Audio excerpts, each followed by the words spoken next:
Crypto market की तारीख में कुछ लम्हात ऐसे आते हैं जो पूरे फाइनेंशियल सिस्टम की बुनियादें हिला देते हैं। इस तफसीली जायजे में हम एक ऐसे ही खामोश तूफान के बिल्कुल मरकज में उतरने वाले हैं, एक ऐसा इवेंट जो मार्केट के हर उसूल को दोबारा लिखने आ रहा है। ये कोई आम अपडेट नहीं है, बल्कि एक ऐसा जलजला है जिसकी लहरें पूरी क्रिप्टो इंडस्ट्री में महसूस की जाएंगी। 11 मई 2026, ये तारीख जरा जहन में बिठा लें, क्योंकि इस दिन क्रिप्टो हिस्ट्री का एक बहुत बड़ा टाइम बॉम्ब फटने वाला है। प्रोटोकॉल 23 का एक्टिवेशन। बरसों से जो चीज सिर्फ मोबाइल फोन्स तक महदूद एक माइनिंग ऐप थी, और रातों रात एक मुकम्मल बेहद ताकतवर और प्रोग्रामेबल ब्लॉकचेन बनने जा रही है। एक ऐसा इवेंट जिसका मार्केट को सांस से रोक के इंतजार था।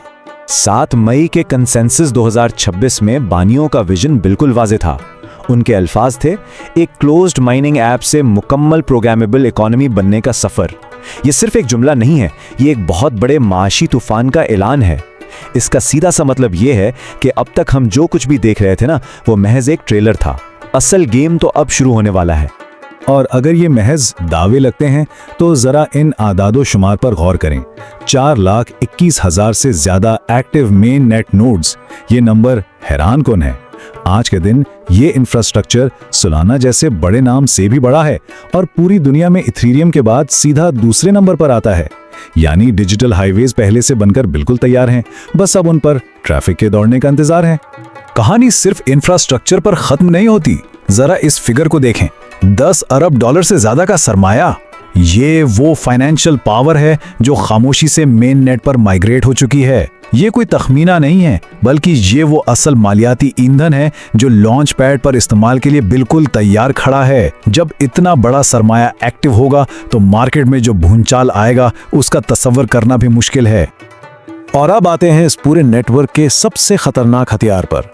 6 करोड़, जी हां, 6 करोड़ के वाईसी तस्दीक शुदा यूजर्स।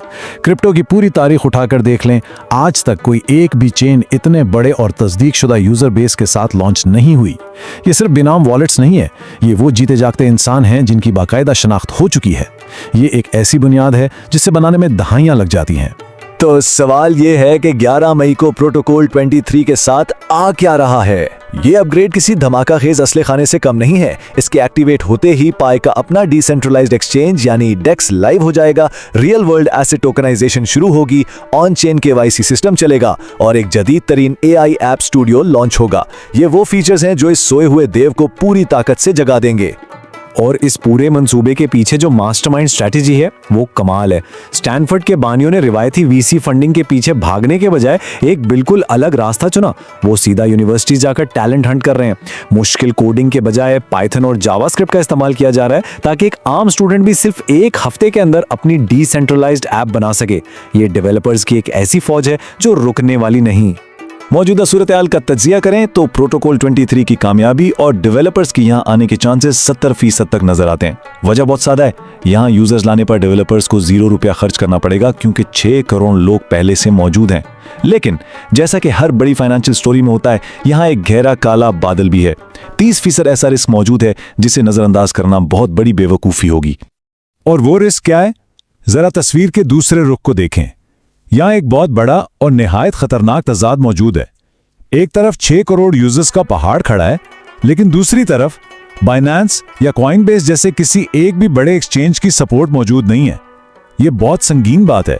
अगर किसी को अपना प्रॉफिट निकालना हो तो एग्जिट लिक्विडिटी कहां से आएगी? बाहर निकलने का कोई बड़ा दरवाजा ही मौजूद नहीं है। इस 30% रिस्क की असल हकीकत को समझना लाजमी है। सबसे पहले तो सेंट्रलाइजेशन का खौफ। अगर कल को कोर टीम अचानक चेन को बंद कर दे तो सबकी मेहनत 1 सेकंड में 0 हो सकती है। दूसरा, एक्सचेंजेस की अदम मौजूदगी जिसकी हमने बात की। और तीसरा और सबसे तबाहकुन खतरा, रिटेल इन्वेस्टर्स का नफ्सियाती खौफ। एक ऐसा पैनिक जो किसी भी मार्केट की मंतिक को मिनटों में उड़ा कर रख सकता है। मार्केट साइकोलॉजी की एक बड़ी मशहूर इस्तिलाह है सेल द न्यूज़। क्रिप्टो का यह पुराना रवाज है कि जब भी कोई बहुत बड़ा इवेंट होने वाला होता है, हाइप में जबरदस्त खरीदारी होती है, लेकिन जैसे ही इवेंट लाइव होता है, शॉर्ट टर्म ट्रेडर्स अपना मुनाफा बचाने के लिए पागलों की तरह बेचना शुरू कर देते हैं। ये वो नफ्सियाती खेल है जहां हकीकत पीछे रह जाती है और सिर्फ खौफ का राज होता है। यहाँ एक बहुत बड़ी गलतफहमी को दूर करना जरूरी है। ये जो फरोख्त का दबाव और क्रैश आने का खदशा है, ये सप्लाई की ज्यादती की वजह से नहीं होगा, क्योंकि दूसरी माइग्रेशन में लोगों को बहुत ही कम कॉइन्स मिले थे। तो सप्लाई का कोई सैलाब नहीं आ रहा। ये मुमकिन गिरावट खालिसतान लोगों के नफ्सियाती डर और इस खौफ की वजह से होगी कि कहीं उनका सासा जीरो ना हो जाए। ये खालिस रॉ पैनिक होगा। जरा इस प्राइस पॉइंट को देखें। इस वक्त इस तारीखी इवेंट से बिल्कुल पहले ट्रेडिंग कीमत तकरीबन 17 सेंट के आसपास है। ये वो मुकाम है जहां मार्केट ने अपनी सांसें रोकी हुई हैं। इस 17 सेंट में पिछले कई सालों की उम्मीदें, हाइप और तवक्कुआत शामिल हैं। लेकिन ये खामोशी और ये सुकून किसी भी सेकंड एक भयानक तूफान में बदल सकता है। और वो तूफान कितना हौलनाक हो सकता है। मार्केट का हिसाब किताब बड़ा बेरहम होता है। अगर बॉन्सी द न्यूज वाला वो खौफनाक डंप आया तो हम सीधा 70% तक की गिरावट देख सकते हैं। जी हाँ, 70%।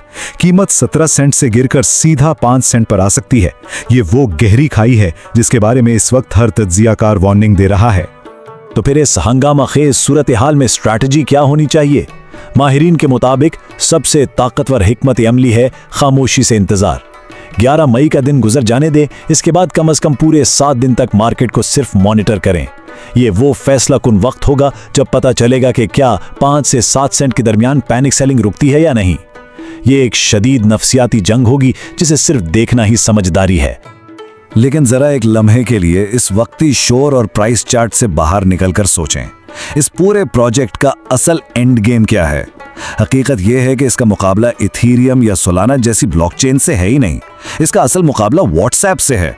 मकसद यह है कि एक ऐसी वन क्लिक पेमेंट ऐप बनाई जाए जिसे दुनिया का कोई भी आम इंसान इतनी ही आसानी से इस्तेमाल कर सके जितना वो एक मैसेज भेजता है। यह है वो असल मास्टर प्लान। और आखिर में हम सब के सामने सिर्फ एक और इंतहाई चुभता हुआ सवाल खड़ा है।